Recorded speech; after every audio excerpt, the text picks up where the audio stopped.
o ex-ministro do Gabinete de Segurança Institucional, GSI, general Gonçalves Dias, admitiu, na manhã de 8 de janeiro, portanto, antes dos atos de invasão e depredação dos prédios dos três poderes, que teria problemas naquele dia. Segundo o Globo, em mensagem de WhatsApp enviada 6 horas antes da invasão, o militar manifestou preocupação com as movimentações em Brasília.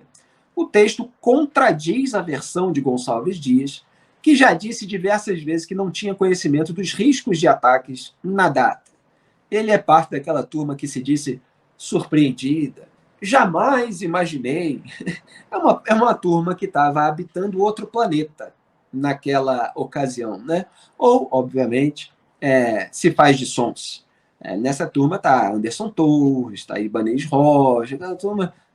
Como é que eu podia imaginar que era um assunto falado há 4 anos no debate público? Mas, enfim, de acordo com a reportagem, às 8h53 da manhã do dia 8 de janeiro, ele recebeu uma mensagem sobre os ônibus que estavam chegando em Brasília e foi alertado sobre a situação pelo então comandante da ABIN, Agência Brasileira de Inteligência, o Saulo Moura Cunha, que a gente já viu em declaração na CPMI, aqui nesse programa a gente exibiu o trecho. Na ocasião, Gonçalves Dias respondeu para ele: bom dia, vamos ter problemas. Em depoimento à PF, Dias disse que houve um apagão na inteligência do governo e que ele não foi alertado sobre a possibilidade de protestos violentos que culminaram nas invasões. E procurada, só um segundinho, aqui que está a nota aqui da defesa do ministro, não, ele não se manifestou. A defesa não se manifestou. Gonçalves Dias deixou o governo Lula depois da divulgação de imagens que mostram ele interagindo com invasores no Palácio do Planalto. Grebe, se Gonçalves Dias fosse bolsonarista, já estava preso? Boa pergunta, né, Felipe? Acho que sim, né? Acho que já estava preso, sim. Estão sendo molinhos com ele, né? Estão dando molezinha pro general. Cada vez fica mais claro que, enfim, nem tudo que se devia fazer naquele dia foi feito. Que teve um furo dos mais graves no aparato de segurança ali dos prédios que estão no centro do poder brasileiro, né? Não se tomou todo tipo de precaução. Cuidado, de precaução que era necessário. Deixaram para lá, prevaricaram, foram lenientes. Prevaricar é crime, né? É uma das coisas que levam a autoridade pública a ser punida, né? Mas cada vez mais claro que a gente pode usar essa palavra em relação ao Gonçalves Dias.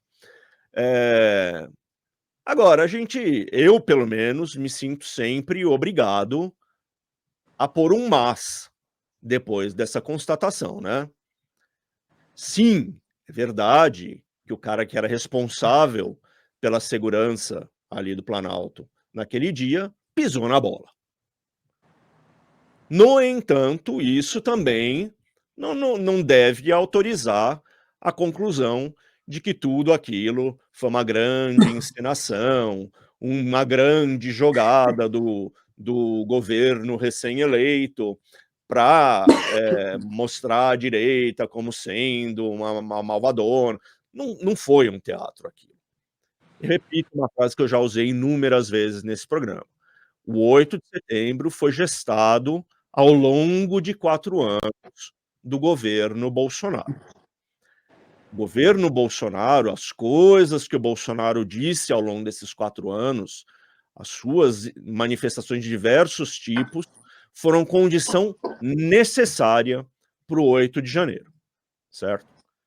Agora, quando a bagunça tinha começado, uma vez que tinha sido posta em andamento lá a roda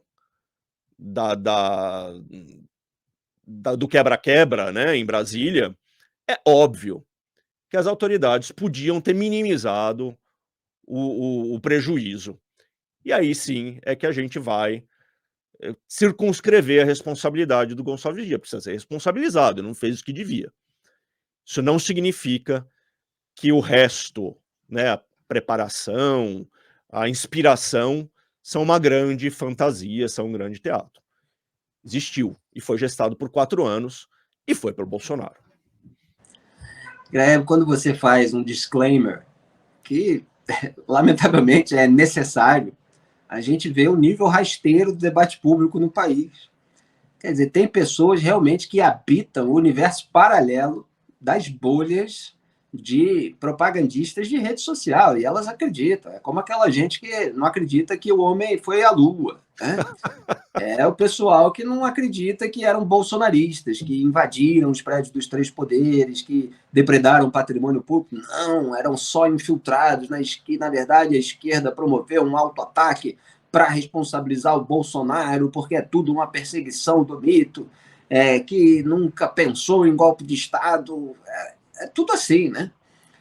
Então, é óbvio, né? É mais do que óbvio para qualquer pessoa que tenha 2 neurônios funcionando, pelo menos, é que sem o Bolsonaro não teria havido aqueles atos de 8 de janeiro, e, no entanto, há responsabilidade na proteção da Praça dos Três Poderes, na proteção do Palácio do Planalto, no governo Lula. Então, se o sujeito é o chefe do Gabinete de Segurança Institucional, como o próprio nome diz, a função dele é garantir a segurança da instituição. E ele falhou miseravelmente, mas isso, a falha, ela é até um modo generoso de colocar, porque a investigação precisa apurar o nível de conivência, o nível de negligência. Uma coisa é errar, se eu falo aqui, eu sempre dou esse exemplo, né, porque isso já aconteceu comigo várias vezes. Se eu falo aqui mexendo as mãos e eu bato num copo d'água, esparramo aqui, derrubo água pela mesa, eu cometo um erro, uma falha, não era minha intenção fazer isso. Agora, se o sujeito sabe que existe o risco, se ele está lá para se precaver contra o risco, se ele registrou, inclusive, numa troca de mensagem que vamos ter problemas e nada fez, ou fez muito pouco, para evitar os problemas sobre os quais ele foi alertado, é um outro patamar de responsabilização. Não é um simples erro, não é uma simples falha. E aí você tem uma legislação a respeito disso, e como o Graé bem citou, você tem o dispositivo da prevaricação. E a prevaricação, ela pode resultar numa pena mais dura. E é isso que nós vamos aguardar.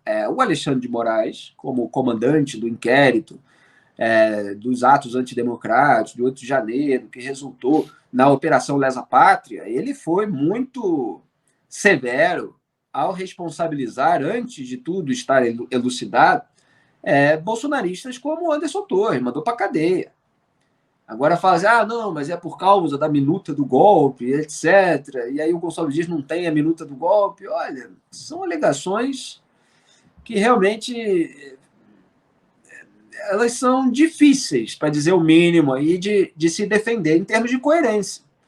Quer dizer, se é bolsonarista que parece ter sido complacente, então ele é preso, e se é lulista, então não porque faz parte do outro grupo. Então, muitas vezes, a gente vê o Supremo Tribunal Federal tomar decisões em algum momento que julga conveniente e não conseguir manter o princípio por trás daquela decisão quando aparece uma ocasião em que a conveniência não é tanta assim. Então, assim, me parece que o caso do Gonçalves Dias está sendo cozinhado a banho-maria, na esperança de que se apareça algum elemento que possa aliviá-lo, ou que realmente se construa todo um conjunto probatório que torne inevitável a prisão. Aí me parece que não foi necessário tanto para outras medidas determinadas pelo ministro relator. Vamos acompanhar o caso, aguardando aí as definições, mas certamente esse foi um dos motivos de o PT não querer a CPI do 8 de janeiro. Ele percebeu que membros do governo, como o Gonçalves Dias poderiam ser responsabilizados e, claro, poderia haver toda uma exploração política disso para tentar equilibrar, já que o bolsonarismo ficou muito mais desgastado.